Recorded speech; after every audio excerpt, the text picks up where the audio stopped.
이거는 불법이거든요.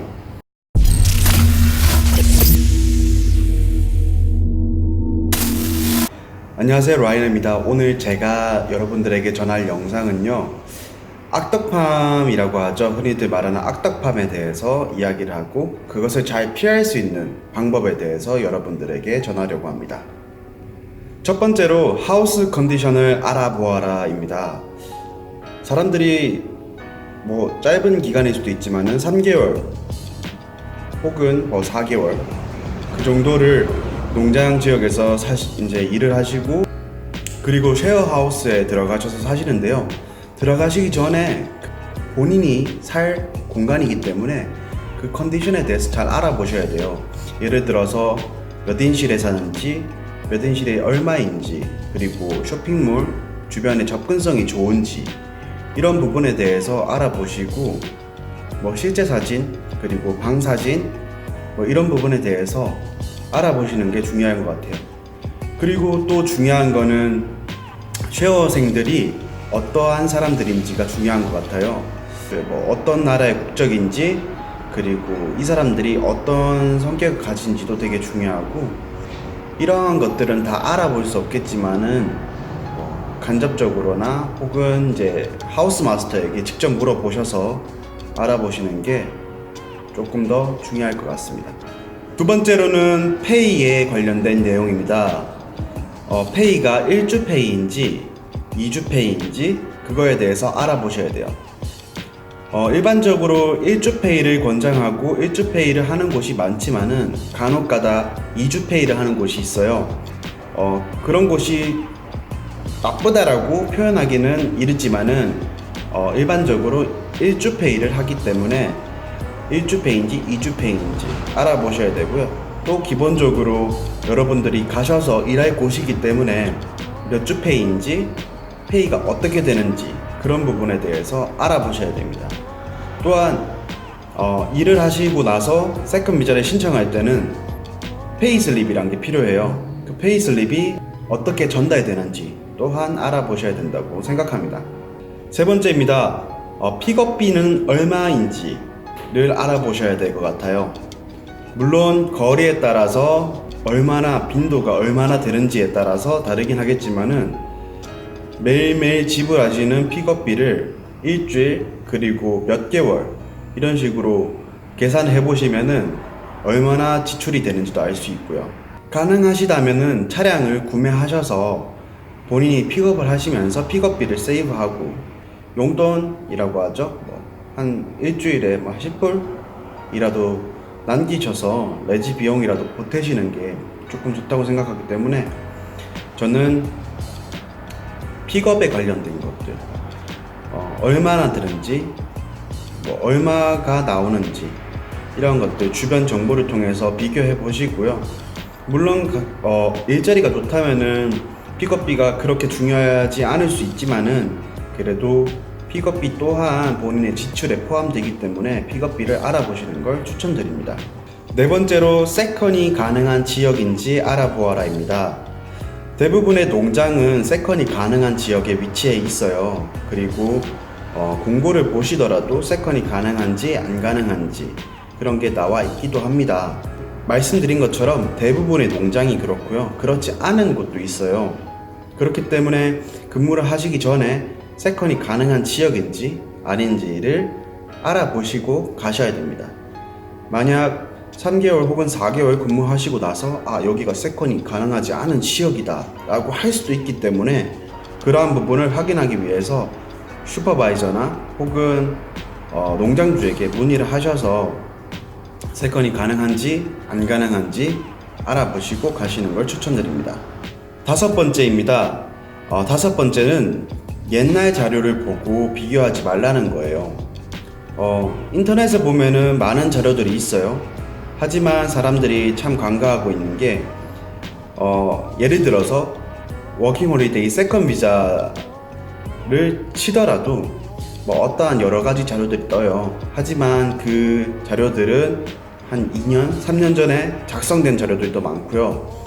또 그 2년, 3년 전 자료를 작성하는 사람들은 더 이전이죠. 5년 혹은 최소 4년 전에 근무를 했던 사람들이기 때문에 현재 이 상황에 대해서 정확하게 판단을 하기에는 조금 무리가 있는 자료라고 생각을 해요. 검색을 하실 때 1년이나 개월 수를 정하신 다음에 검색을 하시는 걸 추천드립니다. 여섯 번째는 여러 광고나 혹은 농장의 컨디션을 보고 단가와 총 키로수가 얼마나 나오는지를 비교하시는 게 중요할 것 같아요. 사람들이 단가를 많이 중요하게 생각을 하고요. 또한 일반적으로 주 평균 얼마를 벌어요 라고 인터넷에 게시를 하는데, 여러 광고들을 보면은 알 수 있듯이 그런 것들을 많이 게시해 놓아요. 그런 것들을 보고 비교하신 다음에 결정을 하시는 걸 추천드려요. 결과적으로 내가 버는 돈은 단가 곱하기 총 내가 딴 키로수에 들어오기 때문에 그것을 보고 결정하시는 걸 추천드려요. 일곱 번째는 계약서를 작성하실 때 계약서를 꼭 읽어보고 작성하시라는 겁니다. 사람들이 여기 사인을 해, 여기는 뭘 적으면 돼 라고 해서 그냥 따라서 적기만 하는데, 본인이 계약을 하고 일을 할 곳인데 계약서를 제대로 읽어보시지도 않고 계약서를 작성하시는 거는 아니라고 봐요. 이게 법적으로 내가 여기에 근무를 하고 법적인 테두리 내에서 이런 것을 하겠다라고 작성을 하고 내가 이 사람과 혹은 농장주와 컨택을 해서 작성을 하는 건데, 단순히 여기 해라고 해서 작성을 하는 거는 좀 본인에게 무책임하다고 생각을 해요. 그렇기 때문에 계약서를 작성하실 때 여기에 뭐가 적혀 있는지를 꼭 읽어보시고 작성하시는 걸 추천드립니다.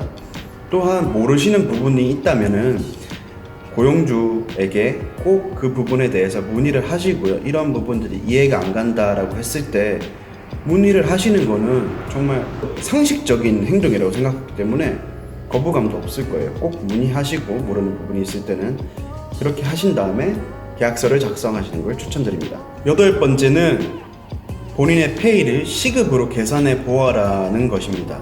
물론 시급제로 근무하시는 분들은 이거에 해당 사항이 없겠지만, 컨트랙으로 근무하시는 분들은 주 얼마가 나왔다라고 만족을 하시는 분들이 계세요.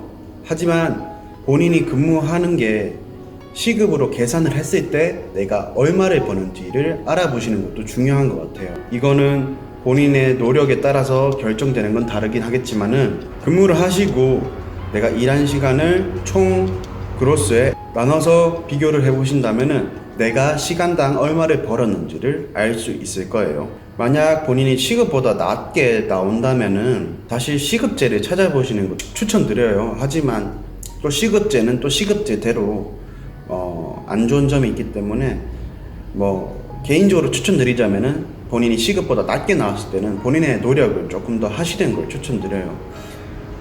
제가 농장에서 근무를 해보았을 때는 단순히 체력적으로만 비교했을 때 남성이 여성보다 조금 더 나은 건 사실이에요.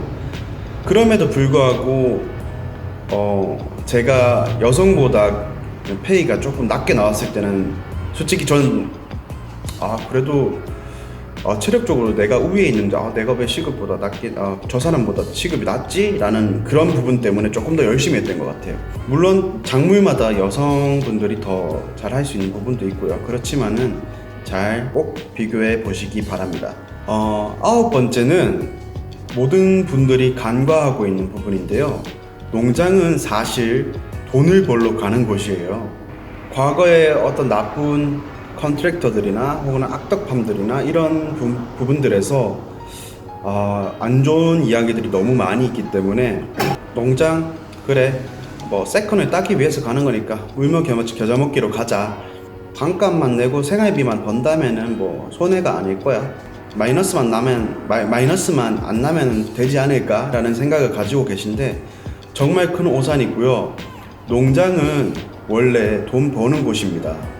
호주 정부에서도 왜 워킹홀리데이 비자에 대해서 관대하게 제공을 하고 이러한 사람들에게 세컨 비자를 얻으려면 농장으로 가라라고 하면서까지 농장을 지원해 주는데요. 농장 지역에 일손이 부족하기 때문에 사람들을 보내는 거고, 적다면 당연히 시급이 높게 책정되는 거고요. 그런 곳에서 돈을 더 벌 수도 있는 거예요. 한국에서만 생각하셔도 몸을 쓰고 힘들고 흔히들 3D 직업이라고 하죠. 그러한 직업군들은 상대적으로 돈을 더 많이 버는 게 사실이에요. 그런 선상에서 생각해 봤을 때 농장에서는 돈을 버는 게 맞아요. 물론 지금까지도 나쁜 곳들이 있고 악덕 컨트랙터들이 있고 악덕 팜들이 있기 때문에 이러한 안 좋은 이야기들이 나오는 거지, 기본적으로 농장은 돈을 버는 곳입니다. 그거를 꼭 잊지 마시고 농장에 가시는 걸 추천드려요. 그리고 세컨 비자는 덤이라고 생각하세요. 세컨 비자가 주된 게 아니고 세컨 비자는 덤입니다. 10번째로는 세컨 폼을 지원하는지 안 지원하는지 알아보아랍니다. 세컨을 위해서 농장을 가셨다고 치고 또 일을 하셨어요. 그럼에도 불구하고 예를 들어서 농장 측에서 시즌이 끝날 때까지 근무를 하지 않는다면 세컨 폼을 지원하지 않겠다 라고 한다면은 사실 이거는 불법이거든요. 그러한 부분에서 불법이라고 컴플레인을 거시고, 또한 그 계약서에 그러한 부분이 있는지 없는지도 모르고 혹시나 알고 계신다 하더라도 서명을 하셨더라도 그것은 불법이에요. 세컨 지역에서 근무를 하셨으면 세컨 폼 1263 폼을 받으실 수 있기 때문에 무조건 요청을 하세요. 요청을 함에도 불구하고 지원을 하지 않는다면 이야기를 통해서 풀어보시고, 그래도 안 된다고 하실 때는 페어워크를 통해서 문제를 해결하시는 걸 추천드립니다. 11번째입니다. 시즌이 끝난다 하더라도 세컨이 지원되는 혹은 지원이 되는 지역에 농장이 있는지 알아보아야 된다는 겁니다. 시즌이 애매하게 들어가서 내가 한 달 정도 채우고 이제 어떡하지? 고민을 하시는 분도 계신데, 대형 팜이나 혹은 몇몇 팜들은 이 시즌이 끝났을 때 다른 지역에서 바로 시즌이 시작되는 농장을 또 가지고 있어요. 흔히들 생각하시는 다른 지역의 지사 같은 개념인 거죠. 그러한 농장을 가셔서 근무하시는 걸 추천드립니다. 그렇지 않고 다른 농장에 컨택을 하셔서 다른 작물을 컨택하셔서 근무를 하신다면은 이제 초보자 단계에서 다시 시작하기 때문에 페이 또한 좀 벌기 힘드실 수 있고요. 또 다른 농장이 좋은 곳인지 나쁜 곳인지 정확하게 판단을 하기가 힘들어요. 그렇기 때문에 다른 지역에서 바로 시즌이 시작되는 곳이 있는지 없는지를 꼭 알아보시는 걸 추천드립니다. 12번째로는 아울리페이 잡에 목을 매지 말라는 거예요. 물론 아울리페이를 받으면은 기본적으로 시급을 맞춰줄 수 있기 때문에 안정적이라는 장점이 있어요. 하지만 아울리페이 잡을 제공하는 농장을 가보면은 강압적으로 하는 것도 있고요. 예를 들어서 이런 식으로 네가 일을 한다면은 널 자르겠다, 너 이런 식으로 일하는 내가 너한테 왜 시급을 줘야 되냐 라고 하면서 강압적으로 하는 곳들이 있어요. 기본적으로 시급을 제공하는 곳은 노동 강도가 좀 센 편이에요. 시급을 줘가면서까지 이 사람을 고용하는 거는 노동 강도가 세기 때문에 이 시급을 주는 거고요. 쉽게 생각해서 농장은 바보가 아니기 때문에 이 시급을 주면서 최대한의 효율을 빼보려고 해요. 그렇기 때문에 시급을 받으신다고 해서 그렇게 큰 메리트가 아니라고 생각을 해요. 또 능력제 농장에 가셔서 내가 벌 수 있는 게 시급 이상 나올 수 있는데도 불구하고 왜 굳이 농장에서 시급제 농장에서 일을 하는지 모르겠어요. 다들 힘들고 능력제가 힘들다고 하지만은 능력제에서 시급을 넘는 거는 솔직히 그렇게 큰 어려운 일이 아니라고 생각을 해요. 내가 시급제 농장에서 시급을 받는 그 노동 강도로 일을 한다면은 능력제 농장에서 엄청나게 큰 돈을 버실 수 있다라고 나는 생각하거든요. 그렇기 때문에 시급제 농장에 크게 목을 매지 말라는 걸 추천드립니다. 마지막으로 드리고 싶은 말씀은 여러분들이 많이 고민을 하실 거예요. 그 고민을 하실 때 여러 가지 찾아보시고요. 제가 앞서 말씀드렸던 여러 가지 사항들을 보시고 그걸 꼭 비교하신 다음에 컨택을 하시는 걸 추천드리고요. 이제 무시하시고 혹은 보지 않으시고 불이익을 당하실 때는 기본적으로 본인의 책임이고 또한 이게 합법적이지 않은 선이라면은 페어워크를 통해서 꼭 컨택을 하신 다음에 문제를 해결하시기 바랍니다. 두서없이 여러 가지 말들을 했었는데요. 영상 봐주셔서 감사하고요. 좋아요와 구독 부탁드립니다. 감사합니다.